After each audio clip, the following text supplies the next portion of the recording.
All right, so here we go. So we're going to chapter 16. We're going to read 16, 17, and 18.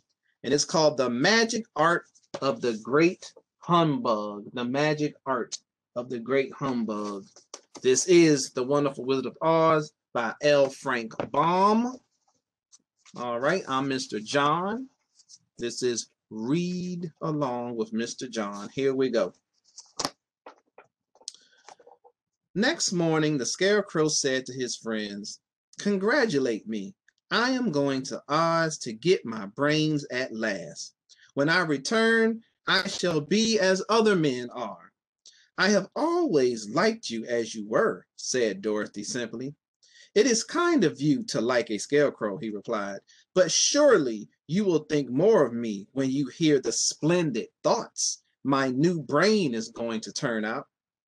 Then he said goodbye to them all in a cheerful voice and went to the throne room, where he rapped upon the door. "Come in," said Oz. The Scarecrow went in and found the little man sitting down by the window, engaged in deep thought. "I have come for my brains," remarked the Scarecrow, a little uneasily. "Oh, yes, sit down in that chair, please," replied Oz. "You must excuse me for taking your head off, but I shall have to do it in order to put your brains in the proper place." "That's all right," said the Scarecrow. "You are quite welcome to take my head off, as long as it will be a better one when you put it on again." So the wizard unfastened his head and emptied out the straw. Then he entered the back room and took up a measure of bran, which he mixed with a great many pins and needles. Having shaken them together thoroughly, he filled the top of the Scarecrow's head with the mixture and stuffed the rest of the space with straw to hold it in place. When he fastened the Scarecrow's head on his body again, he said to him, "Hereafter you will be a great man, for I have given you a lot of brand new brains." The Scarecrow was both pleased and proud at the fulfillment of his greatest wish, and having thanked Oz warmly, he went back to his friends. Dorothy looked at him curiously. His head was quite bulged out at the top with brains. "How do you feel?" she asked. "I feel wise indeed," he answered earnestly. "When I get used to my brains, I shall know everything." "Why are all those needles and pins sticking out of your head?" asked the Tin Woodman. "That is proof that he is sharp," remarked the Lion. "Well, I must go to Oz and get my heart," said the Woodman. So he walked to the throne room and knocked at the door. "Come in," called Oz. And the Woodman entered and said, "I have come for my heart." "Very well," answered the little man, "but I shall have to cut a hole in your breast so I can put your heart in the right place. I hope it won't hurt you." "Oh," answered the Woodman, "I shall not feel it at all." So Oz brought a pair of tinner shears and cut a small square hole in the left side of the Tin Woodman's breast. Then, going to a chest of drawers, he took out a pretty heart made entirely of silk and stuffed with sawdust. "Isn't it a beauty?" he asked. "It is indeed," replied the Woodman, who was greatly pleased. "But is it a kind heart?" "Oh, very," answered Oz. He put the heart in the Woodman's breast and then replaced the square of tin, soldering it neatly together where it had been cut. "There," said he. "Now you have a heart that any man might be proud of. I'm sorry I had to put a patch on your breast, but it really couldn't be helped." "Never mind the patch," exclaimed the happy Woodman. "I am very grateful to you and shall never forget your kindness." "Don't speak of it," replied Oz. Then the Tin Woodman went back to his friends, who wished him every joy on account of his good fortune. The Lion now walked to the throne room and knocked at the door. "Come in," said Oz. I have come for my courage, announced the lion, entering the room. Very well, answered the little man. I will get it for you.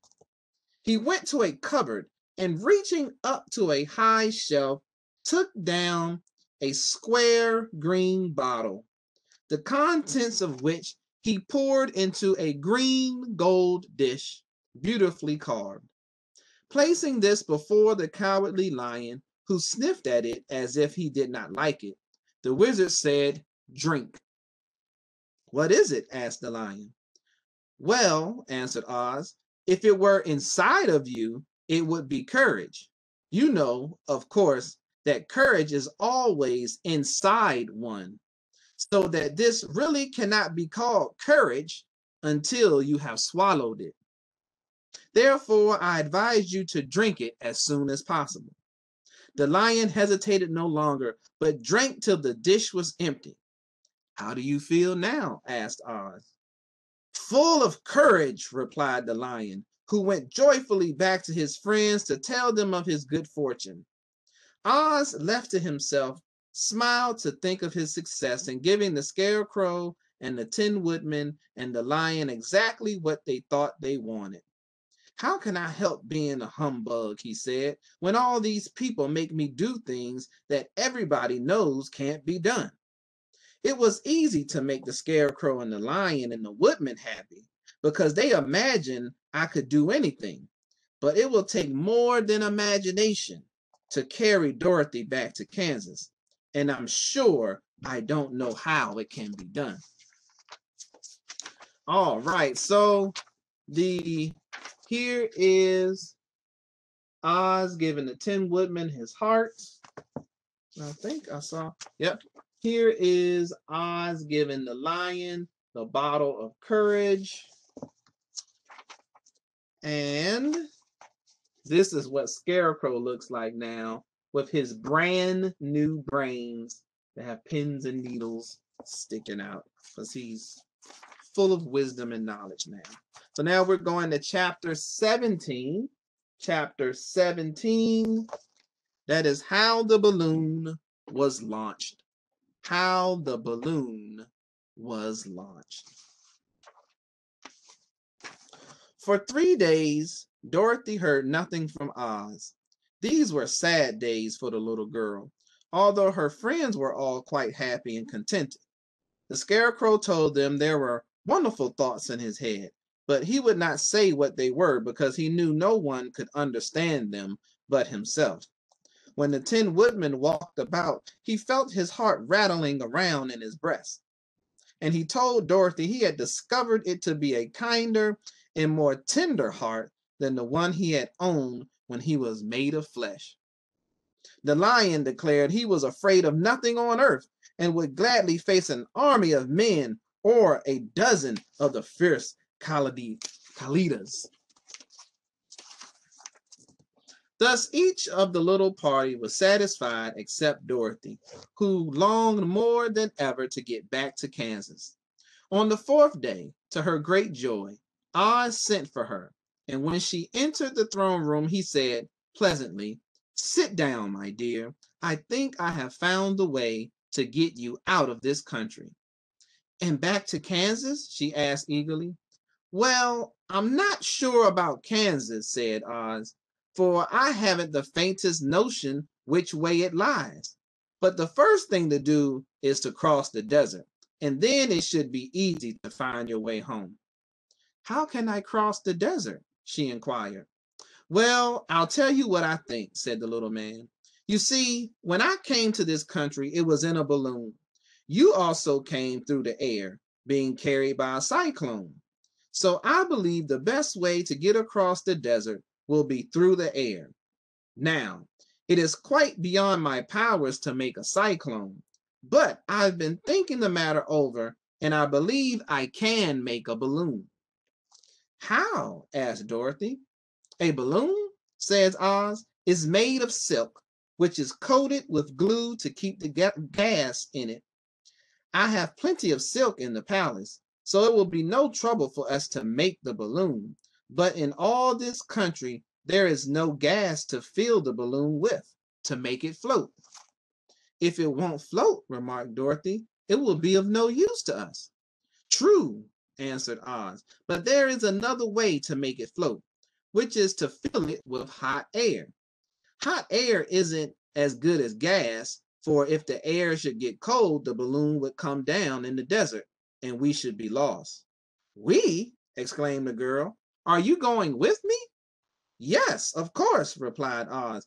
I am tired of being such a humbug. If I should be out of this place, my people would soon discover I am not a wizard, and then they would be vexed with me for having deceived them. So I have to stay shut up in these rooms all day, and it gets tiresome. I'd much rather go back to Kansas with you and be in a circus again. I shall be glad to have your company, said Dorothy. Thank you, he answered. Now, if you will help me sew the silk together, we will begin to work on our balloon. So Dorothy took a needle and thread, and as fast as Oz cut the strips of silk into proper shape, the girls sewed them neatly together. First, there was a strip of light green silk, then a strip of dark green, and then a strip of emerald green. For Oz had a fancy to make the balloon in different shades of the color about them. It took 3 days to sew all the strips together, but when it was finished, they had a big bag of green silk more than 20 feet long. Then Oz painted it on the inside with a coat of thin glue to make it airtight, after which he announced that the balloon was ready. But we must have a basket to ride in, he said. So he sent the soldier with the green whiskers for a big clothes basket, which he fastened with many ropes to the bottom of the balloon. When it was all ready, Oz sent word to his people that he was going to make a visit to a great brother wizard who lived in the clouds.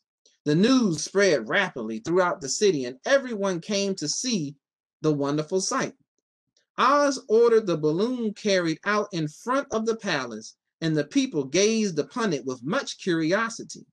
The Tin Woodman had chopped a big pile of wood, and now he made a fire of it. And Oz held the bottom of the balloon over the fire so that the hot air that rose from it would be caught in the silken bag.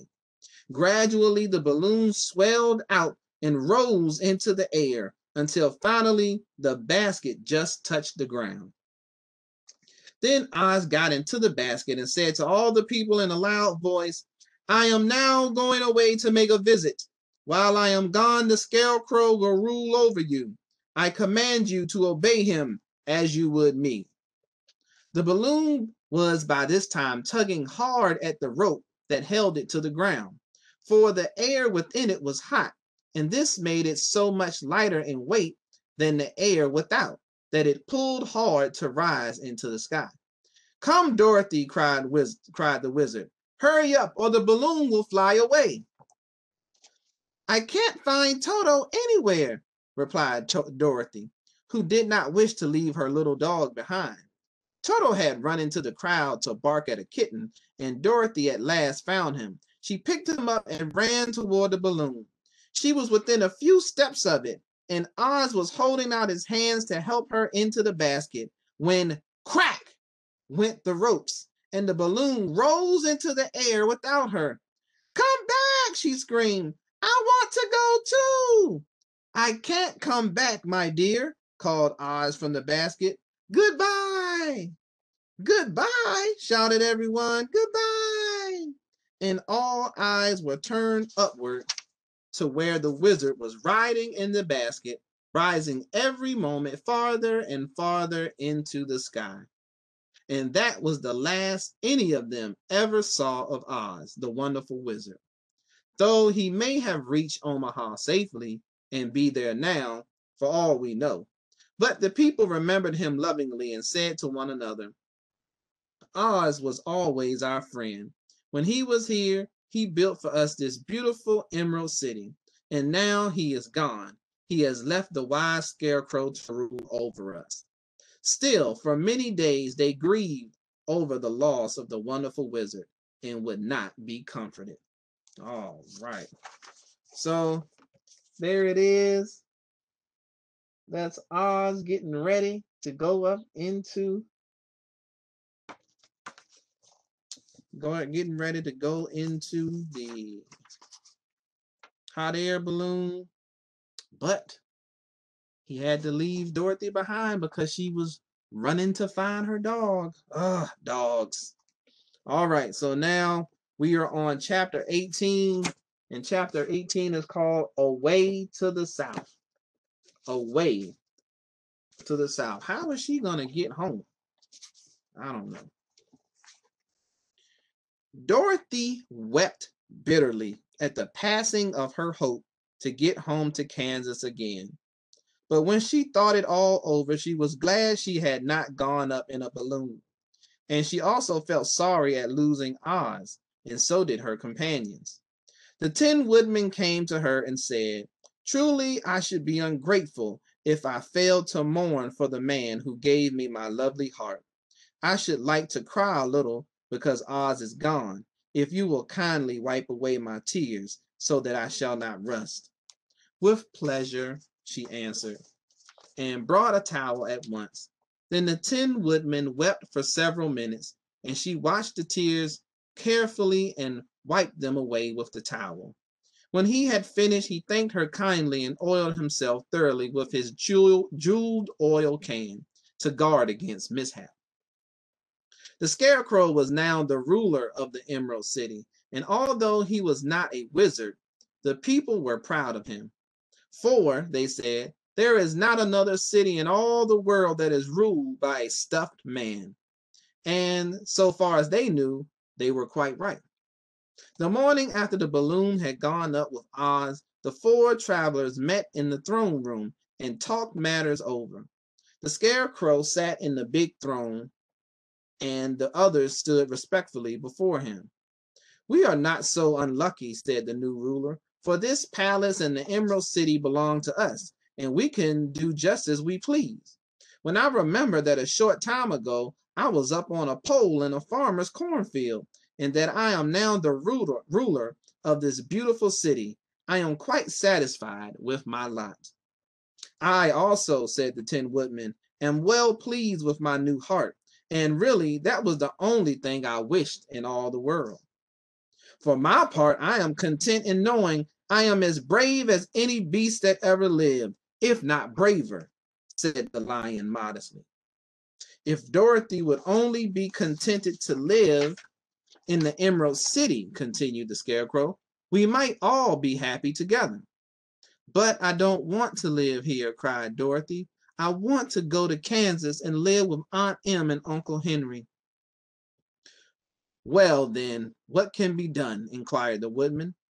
The Scarecrow decided to think, and he thought so hard that the pins and needles began to stick out of his brains. Finally, he said, "Why not call the Winged Monkeys and ask them to carry you over the desert?" "I never thought of that," said Dorothy joyfully. "It's just the thing. I'll go at once for the golden cap." When she brought it into the throne room, she spoke the magic words, and soon the band of winged monkeys flew in through the open window and stood beside her. "This is the second time you have called us," said the Monkey King, bowing before the little girl. "What do you wish?" "I want you to fly with me to Kansas," said Dorothy. But the Monkey King shook his head. "That cannot be done," he said. "We belong to this country alone and cannot leave it. There has never been a winged monkey in Kansas yet, and I suppose there never will be, for they don't belong there. We shall be glad to serve you in any way in our power, but we cannot cross the desert. Goodbye." And with another bow, the Monkey King spread his wings and flew away through the window, followed by all his band. Dorothy was almost ready to cry with disappointment. "I have wasted the charm of the golden cap to no purpose," she said, "for the winged monkeys cannot help me." "It is certainly too bad," said the tender-hearted Woodman. The Scarecrow was thinking again, and his head bulged out so horribly that Dorothy feared it would burst.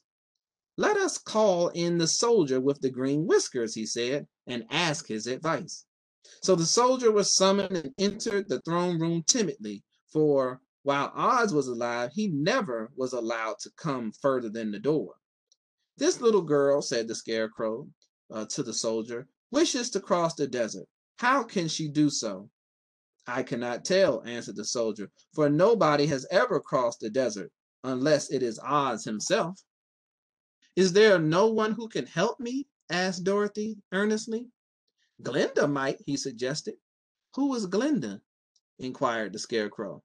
The Witch of the South. She is the most powerful of all the witches and rules over the Quadlings. Besides, her castle stands on the edge of the desert, so she may know a way to cross it. Glinda is a good witch, isn't she? Asked the child. The Quadlings think she is good, and the soldier said the soldier, and she is kind to everyone. I have heard that Glinda is a beautiful woman who knows how to keep young in spite of the many years she has lived. How can I get to her castle? Asked Dorothy. The road is straight to the south, he answered, but it is said to be full of dangers to travelers. There are wild beasts in the woods, a race of men who do not like strangers to cross their country. For this reason, none of the Quadlings ever come to the Emerald City. The soldier then left them, and the Scarecrow said, It seems, in spite of dangers, that the best thing Dorothy can do is to travel to the land of the South and ask Glinda to help her. For, of course, if Dorothy stays here, she will never get back to Kansas. You must have been thinking again, remarked the Tin Woodman. I have, said the Scarecrow. I shall go with Dorothy, declared the Lion, for I am tired of your city and long for the woods and the country again. I am really a wild beast, you know. Besides, Dorothy will need someone to protect her. That is true, agreed the Woodman. My axe may be of service to her, so I also will go with her to the land of the South. When shall we start? Asked the Scarecrow. Are you going? They asked in surprise. Certainly. If it wasn't for Dorothy, I should never have had brains. She lifted me from the pole in the cornfield and brought me to the Emerald City. So my good luck is all due to her, and I shall never leave her until she starts back to Kansas for good and all. Thank you, said Dorothy gratefully. You are all very kind to me, but I should like to start as soon as possible. We shall go tomorrow morning, returned the Scarecrow. So now let us all get ready, for it will be a long journey. Oh, man. So, Dorothy missed her ride back to Kansas. Everybody else got everything they wanted. Tin Woodman got his heart. Scarecrow got his brains. The Lion got courage. But Dorothy did not get back home to Kansas. On top of that, she wasted one of her wishes with the flying monkeys. But now there's still hope. There's still a chance she can go to the land of the South and talk to Glinda, the good witch. But there may be trouble on the way. Like the last sentence says, it will be a long journey. All right, so now we are on chapter 19. Next week we will start on chapter 19, and I'll try to remember that this time. Chapter 19, Attacked by the Flying Trees. What? The flying trees? Oh, fighting trees. Attacked by the fighting trees. The fighting trees. Oh my goodness. All right, we're going to see how that turns out. I hope you enjoyed yourself this evening. Get ready for the evening, get some rest, and have a great day tomorrow. And I'll see y'all next week, next Sunday, for chapter 19 of The Wonderful Wizard of Oz. All right, y'all take care. I'll see you later. Bye-bye. Bye-bye.